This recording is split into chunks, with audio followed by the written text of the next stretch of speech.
Madame, monsieur, bonjour ou bon après-midi chez vous. Ça dépend de quel coin du monde vous nous suivez. Bonsoir aussi également à vous toutes et vous tous qui nous suivez de partout à travers le monde. Nous sommes en République démocratique du Congo. C'est les grands dossiers d'actualité de ce mercredi 15 novembre 2023 au lendemain de l'adresse sur l'État Félix Tshisekedi à la nation. Quelle est la situation sur toutes les lignes des fronts en province du Nord Kivu, sur l'axe Goma-Rutshuru, encore sur l'axe Goma-Sake-Kichanga.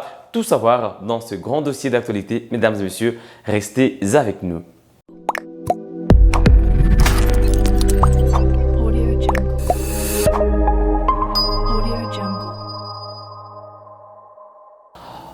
Madame, Messieurs, encore une fois, bienvenue sur Afro Info 243 dans ce grand dossier d'actualité. Nous revenons sur la situation sécuritaire qui demeure préoccupante dans la province du Nord Kivu au lendemain de l'adresse de l'État à la nation. La situation est relativement calme sur toute ligne des fronts. D'abord sur l'axe Goma-Rutshuru en passant par le territoire de Nyiragongo où les combats ont opposé les FARDC à la coalition en 23 à Radif hier. Aujourd'hui, un calme précaire est rapporté. Il n'y a pas d'affrontement rapporté par nos sources dans la région. Même chose sur l'axe Sake-Kichanga où les combats ont opposé hier les Wazalendo à la coalition 23 à Radif ou alors aux forces de la RDC. Aujourd'hui, un calme relatif est rapporté. Mais attention, il y a eu une alerte de la société civile selon laquelle de nouvelles troupes des militaires rwandais sont entrées en République démocratique du Congo par le territoire de Nyiragongo, direction le parc national de Virunga pour atteindre le territoire de Masisi. Et la visée du Rwanda, c'est de reprendre les contrôles de cités de Mushaki ainsi que Kilodiroé, théâtre des combats, dans la journée de mardi 14 novembre 2023. Mesdames et messieurs, c'est une alerte à prendre avec beaucoup de considérations. Les FARDC sont déjà alertés, informés bien sûr et bien positionnés pour devoir répondre à d'éventuelles attaques parce que la stratégie du 1-23 c'est d'instaurer un calme précaire, c'est réorganiser pour lancer encore des offensives contre des positions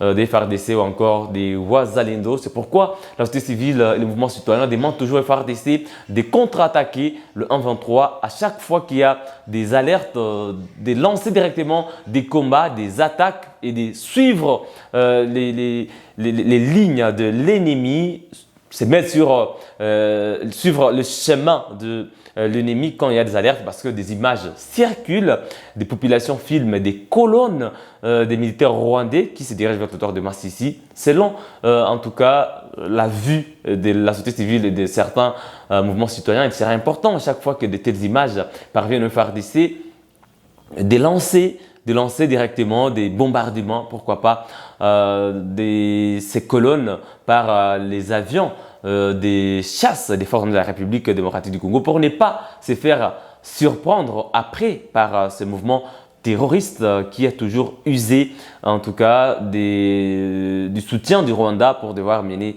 des attaques meurtrières en République démocratique du Congo, comme on l'avait dit hier. Le village martyr de Kishiché est toujours sous contrôle du M23 et après la prise de Kishiché, le M23 a lancé un communiqué invitant la presse à une conférence de presse qu'il va organiser à Bunagana. En tout cas, c'est une invitation qui a été partagée dans les réseaux sociaux. Donc, le 23 est en train de préparer une nouvelle communication et ça sera le 18 à la veille de la campagne électorale qui débute le 19 décembre. Le 19 du mois novembre 2023. Mesdames et messieurs, nous prenons tout en considération dans une période de guerre.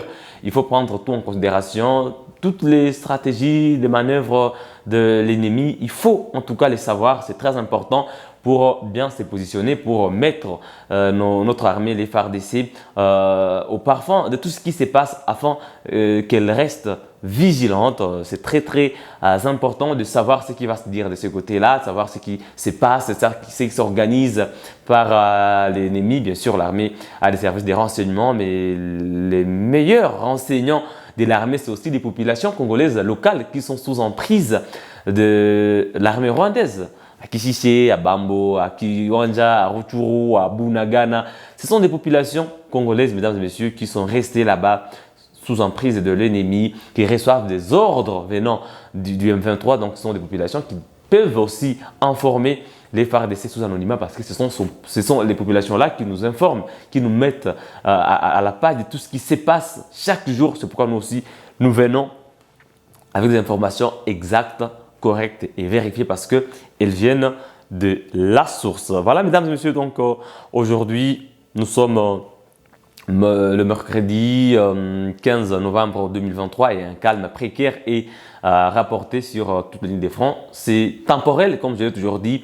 On peut rapporter un calme le matin, mais à midi, les hostilités éclatent encore. On peut rapporter un calme à midi, mais le soir, il y a encore reprise des combats. Donc, c'est une situation qui est très dynamique, qui évolue des temps à autres. C'est pourquoi on revient à chaque fois qu'il y a une nouvelle situation pour vous mettre à la page de tout ce qui se passe dans l'Est de la République démocratique du Congo. Pendant ce temps, mesdames et messieurs, le président congolais Félix Antoine Tshisekedi Tshilombo est attendu en Ouganda ce jeudi 16 novembre 2023 où il va rencontrer ses homologues Yoweri Museveni et William Ruto, respectivement président de l'Ouganda et du Kenya. Mesdames et messieurs, la situation qui prévient dans l'Est de la RDC, l'instabilité sécuritaire dans l'Est du pays, ce sont des sujets qui seront abordés par les trois hommes d'État. Également, le mandat de la force de l'EAC qui expire ce 8 décembre 2023. C'est aussi un sujet qui devrait être à la table parce que c'est très important. Le gouvernement congolais a déjà manifesté sa volonté à ne plus garder cette force sur le sol congolais, faute des résultats escomptés par la population. Il y a déjà une déception, une crise de confiance et la présence de cette force pourrait créer un problème de sécurité, pourrait occasionner des manifestations. Voilà pourquoi le gouvernement congolais ne veut plus prêter oreille, à une oreille attentive aux différentes demandes de la population et cette force devrait partir à l'expiration de son mandat. C'est aussi un sujet qui sera à la table, mais il faut dire qu'il y aura un sommet, des sommets prévus, je pense, en date du 23 novembre à Arusha. Nous sommes à Arusha, en tout cas, un sommet de l'EAC. C'est à l'issue de ces sommets qu'il y aura une communication officielle sur l'avenir de la force de l'EAC en RDC. Ça, c'est du côté de la communauté sous-régionale, mais du côté du gouvernement congolais, la position est bien claire. Et au sujet du départ de la MONUSCO, le président Félix Tshisekedi a bien dit dans son adresse à la nation hier qu'il est temps que la RDC puisse prendre la charge de sa sécurité 20 ans après, ou plus de 20 ans après que la MONUSCO est en RDC. Les résultats, vous le connaissez, vous et moi. Donc, il est temps que la RDC puisse prendre en charge sa sécurité nationale et la stabilisation de son pays. Et là, c'est par les forces armées de la République démocratique du Congo. Donc, le président a relativisé un peu. Il a dit voilà, qu'il y a des mécanismes qui doivent être appliqués, suivis. Il a aussi évoqué le déploiement de la force de la SADC, des accords avec des organisations sous-régionales et régionales. En tout cas, le président a un peu touché beaucoup d'aspects de l'instabilité dans la RDC. Il n'y a pas eu des déclarations drastiques parce qu'il y a ces téléspectateurs peut-être qui s'attendaient à ce que le président déclare peut-être une guerre contre le Rwanda, fasse une déclaration un peu osé. Donc, il a été un peu relatif. Il n'a pas en tout cas pris des décisions drastiques. Il a juste rassuré la population de la RDC au sujet du rétablissement de la paix. Il a dit que des mesures idoines sont prises par le gouvernement pour éradiquer l'instabilité sécuritaire, pour éradiquer l'insécurité qui gangrène l'Est de la République démocratique du Congo. Et parmi ces mesures, il a cité l'état de siège qu'il avait instauré depuis aujourd'hui à plus de 2 ans dans les provinces du Nord Kivu et des Littouri en proie à une insécurité grandissante. Et il pense que cette mesure a atténué la situation, même si sur le terrain, là, il y a beaucoup de contestations, des controverses de la société civile, des mouvements citoyens, des acteurs politiques qui estiment que l'état de siège a échoué. Voilà. Mais le président, lui, pense que c'est une mesure salvatrice qui a essayé un peu de changer la situation positivement. Voilà, mesdames et messieurs, donc sur le plan sécuritaire, ce qu'on peut retenir du discours du chef de l'État qui a été vraiment long. Il a parlé pendant plus de 2 heures de temps et voilà, on n'est pas là pour synthétiser son adresse à la nation. Il a touché presque tous les secteurs de vie. On aura une émission spéciale pour cela avec un invité ou des invités. Voilà, nous avons un petit souci avec notre plateau principal pour pouvoir organiser une telle émission. Voilà pourquoi on ne saurait pas en tout cas revenir sur tous les aspects. Nous sommes une émission à caractère sécuritaire. Nous sommes là pour vous parler de la situation qui prévaut, de l'évolution de la situation dans l'est de la RDC suite à l'activisme du M23 tenu par le Rwanda. Donc depuis la résurgence du M23, nous avons conçu ce concept pour vous mettre au parfum de ce qui se passe, de l'évolution de la situation. Nous savons que vous êtes très nombreux dans la diaspora européenne, américaine, en Afrique, dans différents pays. Vous êtes des Congolais très nombreux à vouloir savoir ce qui se passe dans votre pays, qu'est-ce qui évolue, surtout la situation de l'Est qui est très complexe avec l'agression rwandaise, avec ce soutien du Rwanda, de l'Ouganda au M23, d'autres pays également. C'est une question très complexe, surtout que le M23 occupe des territoires en RDC. Il y a des territoires qui sont sous contrôle du M23 depuis maintenant 2 ans. Il y a une administration du M23 qui est installée dans ces entités. La dernière administration du M23 a été installée à Kibumba, dans le territoire de Nyiragongo. C'est une situation qui choque tous les Congolais de partout à travers le monde. Voilà pourquoi ce concept revient sur cette question. Le temps de vous aider à comprendre ce qui se passe tous les jours.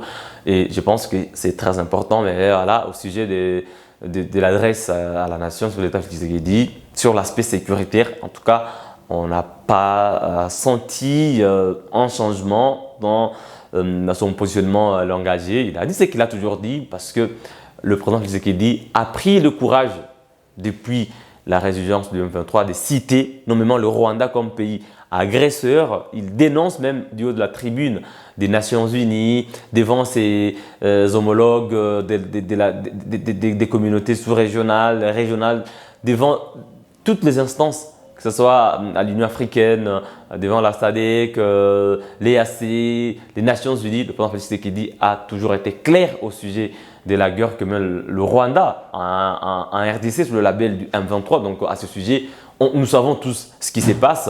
Nous savons que c'est le Rwanda qui nous agresse, que nous sommes en train de faire face à l'armée rwandaise en coalition avec ces terroristes-là du M23. Il n'y a pas, en tout cas, beaucoup de commentaires au sujet de l'adresse du chef de l'État, le président Félix Tshisekedi, à la nation. Mesdames et messieurs, qu'est-ce que vous attendiez du président Félix Tshisekedi, de cette adresse à la nation?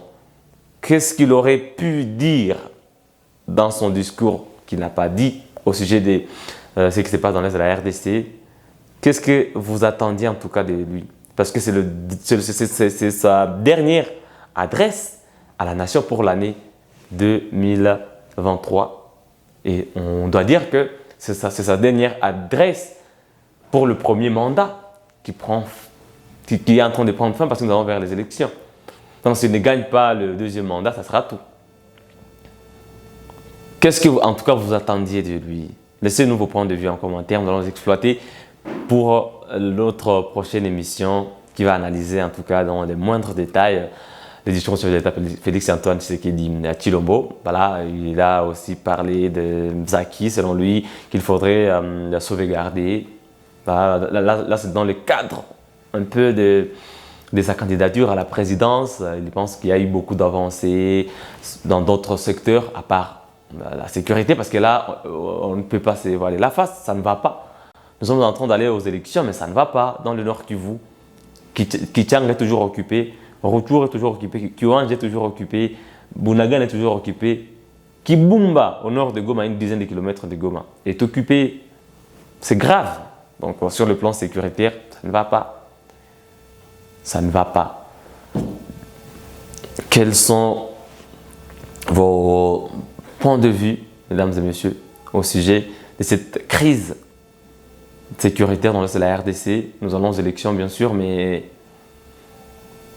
les territoires de Masisi et de Rutshuru ne sont pas concernés. Près de 3 millions de déplacés internes suite à l'activisme du M23, suite à la résurgence du M23. Des déplacés sans abri autour de la ville de Goma, dans les camps de Boulengo, de Kanyaruchinya. Plus de 20 000 nouveaux déplacés depuis que le M23 a relancé des hostilités en début du mois d'octobre contre le Wazalendo. Voilà. Aujourd'hui, on ne compte que de nouveaux déplacés. La situation humanitaire s'aggrave davantage chaque jour qui passe. Il y a des nouveaux cas, des maladies dans les camps déplacés. Les soins, le niveau des soins est très limité. Il y a des femmes qui sont violées dans des camps. Il y a des civils qui sont tués toujours à cause de cette guerre de prédation et d'agression. Voilà donc, mesdames et messieurs, nous attendons vos points de vue en commentaire. Cela va nous faire du bien. N'oubliez pas de nous laisser un pouce bleu. Laissez-nous un pouce bleu, laissez-nous un j'aime. Cela va nous encourager. La vidéo sera référencée et ça va nous aider en tout cas. Si vous n'êtes pas encore abonné à Afro 43, faites-le de maintenant tout de suite de cliquer sur s'abonner. Activez la cloche des notifications. Et vous serez toujours à la une de toutes les informations de la RDC avec un accent particulier sur la situation qui prévaut dans la province du Nord Kivu, sur cette guerre entre les FARDC et la coalition M23 RDF. Sinon pour aujourd'hui, c'était un plaisir de partager avec vous et c'est un plaisir de savoir qu'il n'y a pas de combats parce qu'à chaque fois qu'il y a des combats, il y a des morts de part et d'autre et ça fait mal d'en parler chaque jour d'en parler.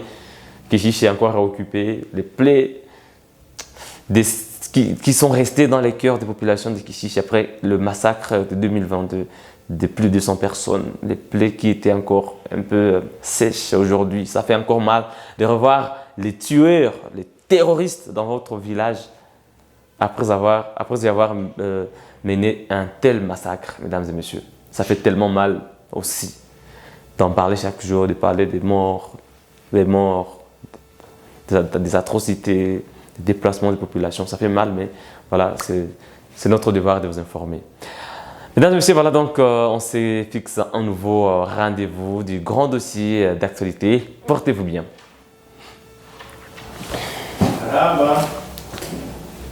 Mais j'ai éternisé. Coup pouvoir. D'accord.